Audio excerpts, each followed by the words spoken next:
Awesome. Thanks, Take it away. Alexandra. Of course. Thank you. Good to see everybody.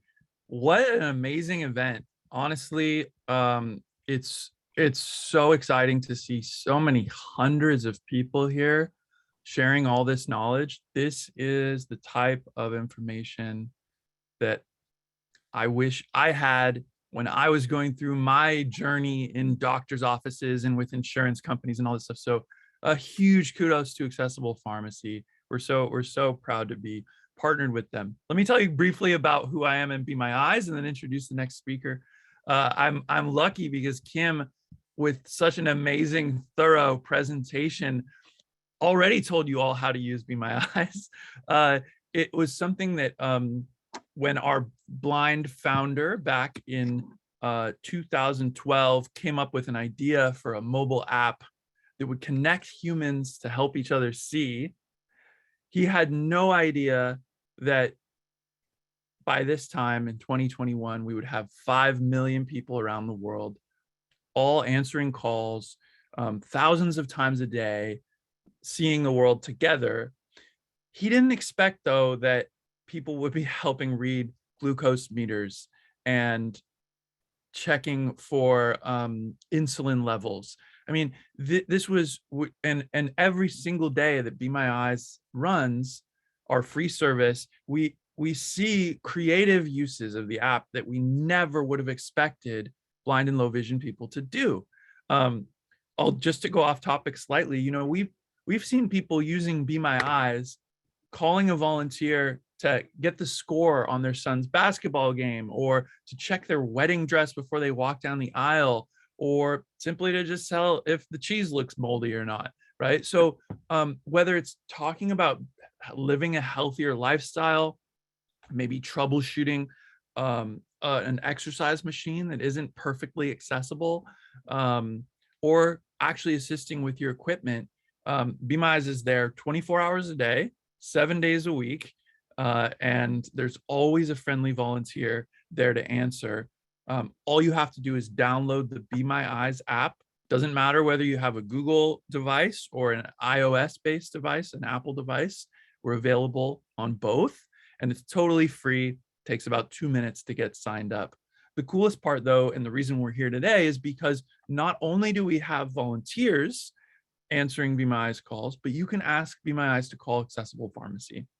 And Andy and Alexandra's team and Jason's team at Accessible Pharmacy is there answering calls every day of the week. So please, if you do not have everything set up yet, or if you have questions, or if you know someone who has questions about, you know, I totally missed that whole thing about the talking meters, I need a refresher, and I just need to ask someone a question, just tell them to call Accessible Pharmacy on Be My Eyes, and they can read prescriptions, they can tell you about drug interactions, all sorts of stuff like that. The app is super simple, it's voice activated, you can operate it through Siri, and that's what we do, and that's kind of how we tie all this together, where whether we're helping people with food or medicine or anything in between, Be My Eyes is here to provide that level of eyesight and insight for companies into how they can better serve the blind and low vision community.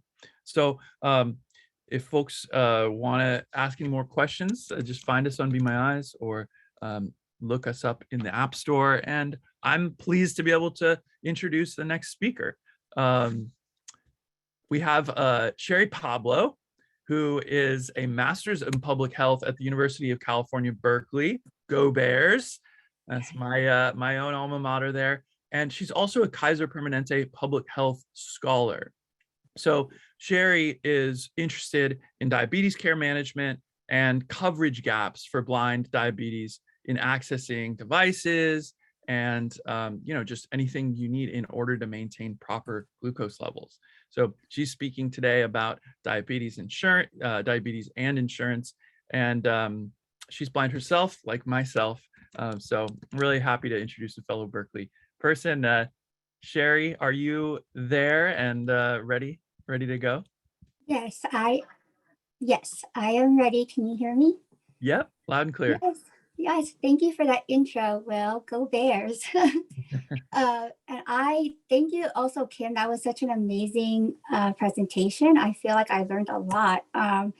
So, I'm glad to be here with you all today. So before I begin, I just want to just basically say that I've been on this journey of learning about health policy and insurance coverage at school, and in particular around diabetes care management. And I'm by no means an expert, but I'm here to share what I have learned so far. So let's get started. This session is going to introduce a little bit background information on the structure of US healthcare and the system we have, components of health insurance and important terminology to know, and important issues and considerations around health insurance coverage for managing diabetes. And ending with a brief discussion of health policy as it relates to diabetes, maybe if I have time on advocacy and announcements and some innovation. So the US healthcare system is financed by a mix of private and public health insurance, and this can be broken down further into specific programs.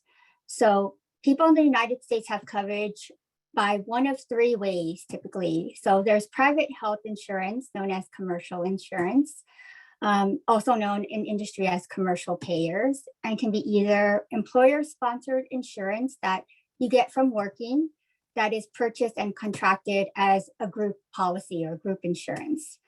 Or you could purchase it as an individual, purchased directly from an insurer through an exchange marketplace like healthcare.gov.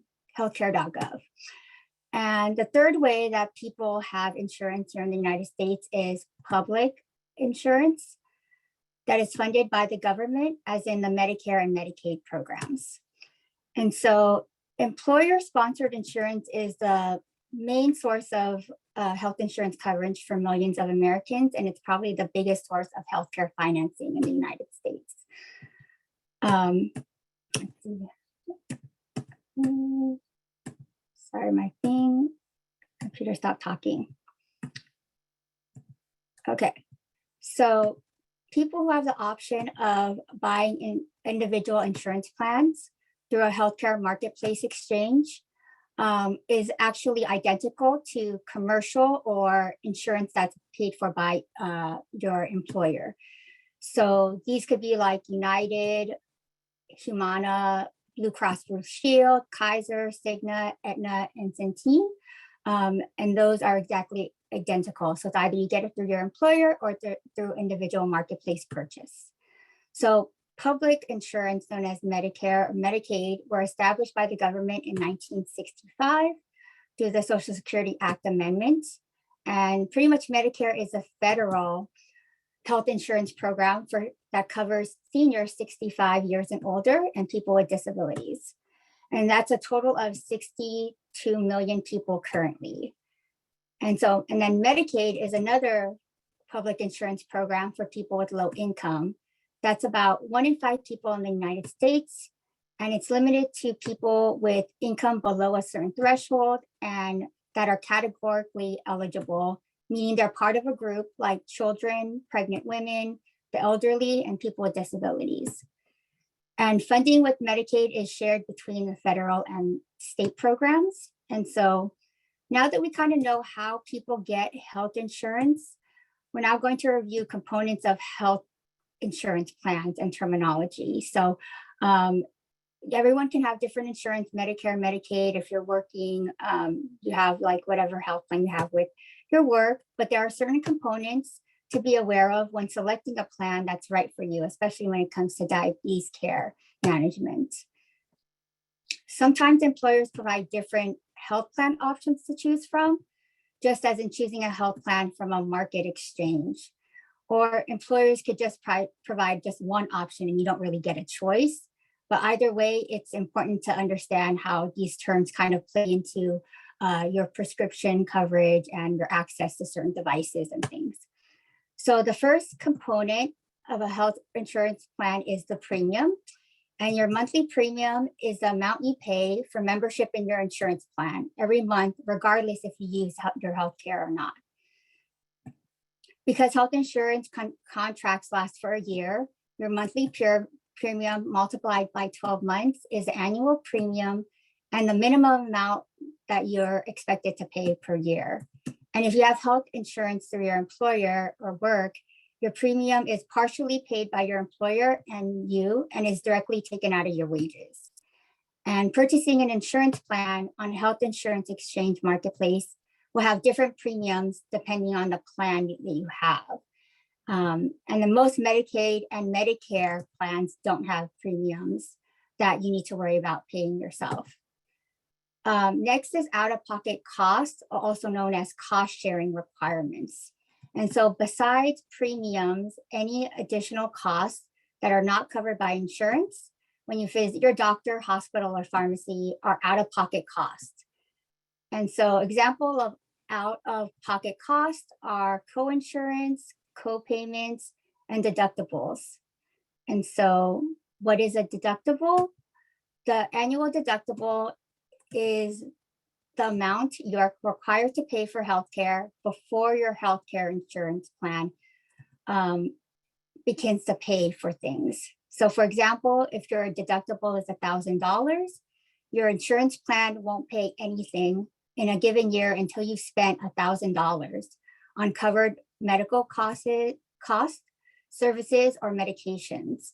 So depending on your plan, different types of services are included in that spending that go towards that deductible amount. And also some services that are considered preventative may be covered before this deductible amount is reached. Next is coinsurance. And so for plans that have a deductible, the coinsurance is the percent you as a patient are required to pay for a medical service after you've met your deductible. So to calculate coinsurance for a service, you need to know in total, the amount that you'll be charged for a service or treatment. Then you'll calculate the percentage of the cost to determine how much you're responsible for paying. So for example, if your coinsurance is 20% and you've met your deductible and you have a medical service that costs $1,000, it will require you to pay $200 as a coinsurance payment. Costs can vary by facility, hospital, or location. So it's really important to know if your policy has a coinsurance requirement. And if it does, you should be required to pay that amount. The next is co-pays or co-payments, which is a flat amount that you're required to pay for a certain medical service or medication. So this is something that people really encounter when it comes to pharmacy and medication prescriptions. So the amount can vary by the type of service. And for example, if you have a copay, you can have a copay of like say $20 for a doctor's visit, $25 for say one type of prescription, but for another prescription, that copay might be $50. And the last kind of important terminology to know when it comes to diabetes care is formulary. It's also known as a drug formulary that's used to determine like prescription medications that are covered by your insurance. So a formulary is a list of prescription medications, both generic and brand named, that are covered by your health insurance plan. Prescription medications are grouped in tiers, and the tier your medication is on determines the portion of the cost that you're going to pay for that prescription. So tier 1 usually covers generic medications, making this the lowest cost tier. Higher tiers cover preferred and non-preferred brand named medications at a higher cost. And if your medication is not on the formulary, it's not covered at all. So that was a lot of information about insurance. And I know Kim, she provided a bunch of resources of how to deal with some copay issues if you don't have insurance, things like that. So definitely check out her resources. We are going to switch gears to learn about some important considerations around health insurance coverage for managing diabetes. So we just reviewed some components of what makes up a health insurance plan that patients need to be aware of. If there's any change in your plan, you need to check to make sure that existing medications that you're taking, devices that you're using, supplies that you're needing are still covered by whatever new plan or changes are made. So change in insurance plans or health coverage can be a result of life phases or different life stages that we all go through. So such as like starting a new job and subsequently getting on a new insurance plan. For a young person, it could be transitioning to college and accessing health services through the university health plans, or no longer at some point being covered under their parents' insurance. Someone who may be retiring or is transitioning out of regular commercial insurance and switching over to Medicare, or enrolling in Medicaid, as what happened a lot with the beginning of the pandemic when there was a lot of job loss, a lot of people switched and enrolled and were eligible for Medicaid, or acquiring a disability that might make you actually eligible for Medicare and or Medicaid. And so it's important to know which healthcare benefits can also change year to year, because the contracts are negotiated on an annual basis for the most part. And so it's a good idea to keep track of any cost changes or things that might affect your cost and access to your medications and devices. And so for diabetics, access to insulin, devices, and supplies is tied to your insurance coverage. And so there are some common issues around insulin pumps, continuous glucose monitors, and test strips that a lot of diabetes patients face. So there is a tier issue with insulin. So insurance plans group medications into health insurance tiers. And this affects a patient's access to and cost of their prescription insulin if they get it through their insurance. As Kim mentioned, it might be more cost effective to just buy it out of pocket if that's more cost effective. A place to find out which insulin is covered in your health plan is the drug formulary for your health plan. And it's important to know that insurance plans don't always cover every available insulin, and yours may not be covered. And so you'll need to check the formulary to see whether your insulin is covered, and if so, which tier. And so which tier would impact your out-of-pocket costs. And typically lower tiered include generic or preferred medications, and higher tiers will include non-preferred and brand name medications. And so lower tiered medications, again, are more affordable with lower out-of-pocket cost. Your insurance company could change the tier that your medication is on from one year to the next, as sometimes when we go to the pharmacy, instead of getting the brand name we're typically used to, maybe they'll give you a generic instead, because this year they no longer decide to cover your brand. And so if this happens, you'll usually will be required to pay more if you would like to keep having access to that particular medication or insulin. If your preferred insulin is not covered, you can apply for an exception. And so understanding that different insulins are treated differently by different insurance can help you ask the right questions and get insulin suited for your condition and budget. There could also be cost variation by pharmacy type. So depending on your health plan, some health plans do charge a little bit differently if you go in person to a pharmacy versus if you do a mail order for your insulin or your supplies. So that is something that is rare now, but it is for some health plans. It still is an issue that some patients still have to look through. And if you find yourself paying more than you would like to, there are discount programs that can offset the cost, as well as manufacturers providing financial assistance programs that can help with cost as well. And each program has different criteria. And keep in mind that some of these discount programs may result in purchasing not applying towards your deductible. And so patients might need to consider purchasing to align with the time that your deductible is reached, so that like your out-of-pocket costs are minimized. And diabetic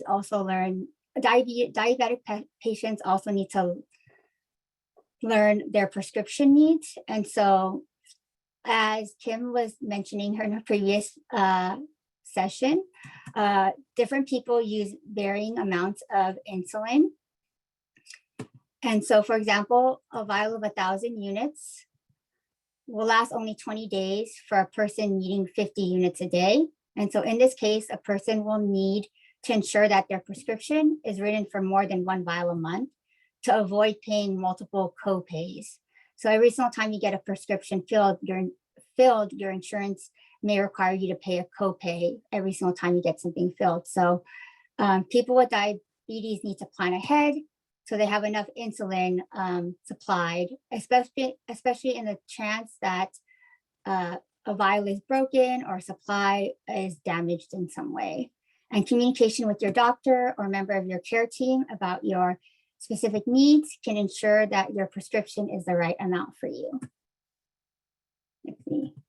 And then for test strips to measure glucose, some health insurance plans will only cover a set number of test strips in a given time period. And you can find this out as well in the drug formulary and the specific policy related to testing supplies in your plan.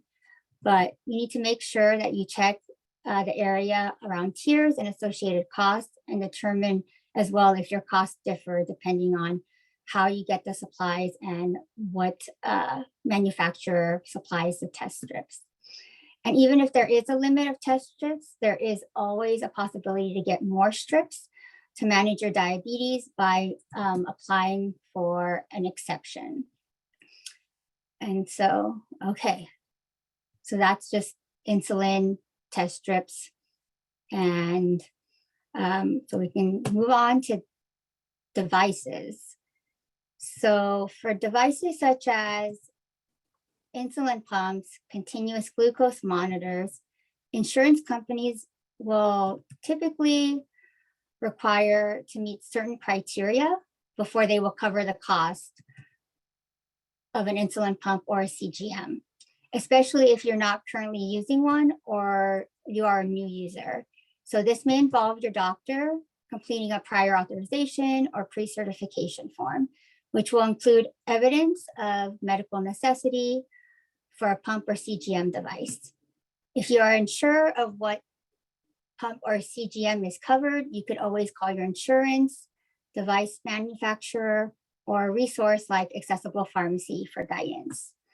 And an important issue regarding continuous glucose monitors, CGMs, and insulin pumps is around the need for continued accessibility improvements in these devices, particularly for blind diabetics.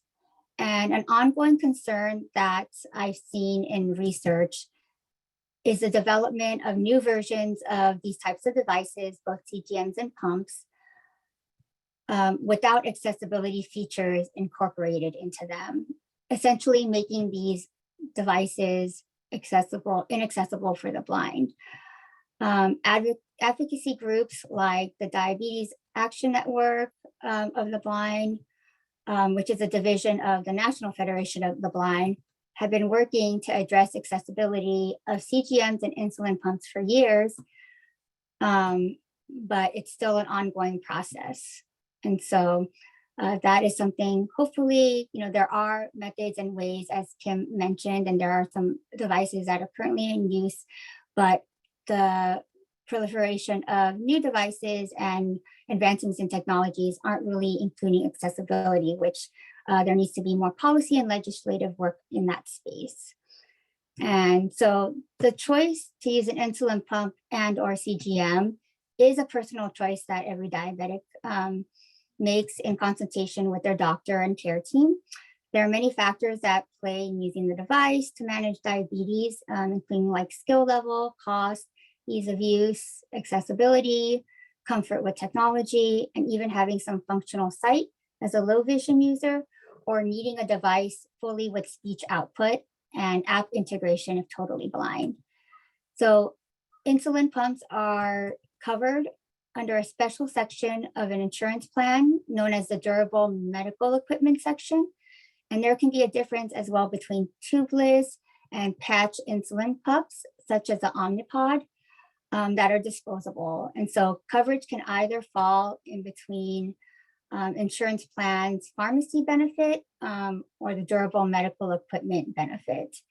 And so likewise, coverage and cost can vary for insulin pump supplies, such as reservoirs and infusion sets, as well as for CGMs and their sensors.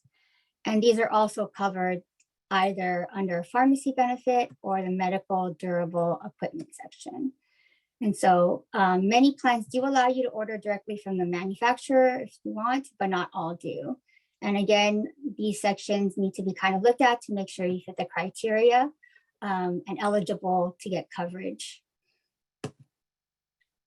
So one thing that I learned in my research in school, working and interviewing diabetics who are blind and not blind, is that a common issue for people with type 2 diabetes who are not insulin dependent, meaning that they don't use insulin as part of their treatment regimen, are not eligible for a continuous glucose monitor because they pretty much under certain guidelines don't fit the criteria of eligibility as outlined in almost all health plans. And so there is an argument that being able to monitor blood glucose levels provides value to patients who want to learn how certain foods or drinking alcohol or maybe activities such as walking or exercise affects them.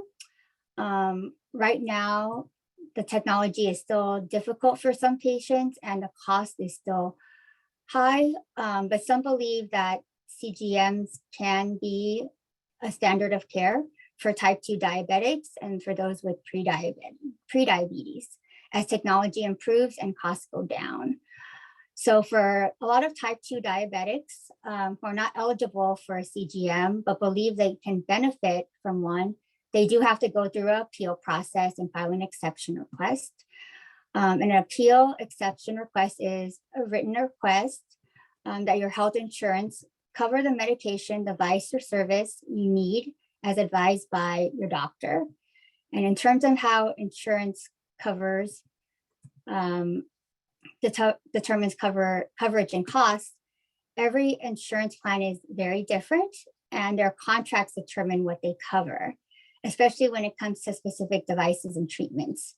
And so if you experience challenges in gaining access to your preferred treatment or device, it may be a result of the agreements and contracts that your health insurance plan has with specific manufacturers and providers. And so each insurance company contracts with different manufacturers.